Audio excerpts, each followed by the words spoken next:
Nous allons parler dans cette vidéo d'un autre phénomène chez les végétaux, c'est la transpiration. Qu'est-ce qu'on veut dire par transpiration? La transpiration, c'est le dégagement d'eau, c'est la perte d'eau sous forme de vapeur. Donc les plantes transpirent et on peut mettre ça en évidence en faisant cette expérience. Nous allons couvrir la partie aérienne de la plante, les feuilles de la plante avec un sac en plastique.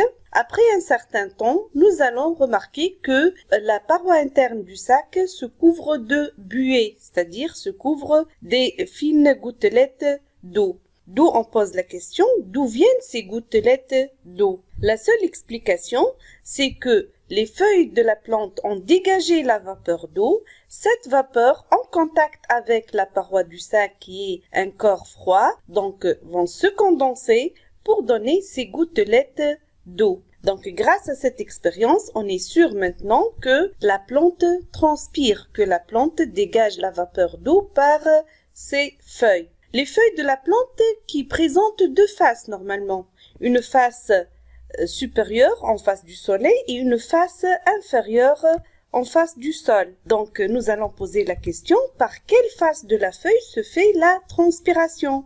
Quelles sont les hypothèses possibles? Oui, on a donc trois hypothèses possibles.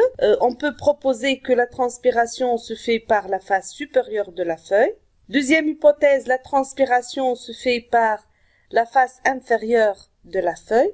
La troisième hypothèse, qui est aussi possible, la transpiration se fait par les deux faces, par la face supérieure et par la face inférieure. Donc, pour voir la bonne hypothèse, on peut faire l'expérience suivante. Donc, nous allons mettre une lamelle sur la face supérieure d'une feuille et une autre lamelle sur la face inférieure de la feuille. Après un certain temps, nous allons observer les deux lamelles. Donc, nous allons trouver quelques gouttelettes d'eau sur la lamelle de la face supérieure. Donc, nous allons remarquer un peu de buée et beaucoup de buée sur la lamelle de la face inférieure. Donc, que peut-on déduire? Par quelle face se fait la transpiration?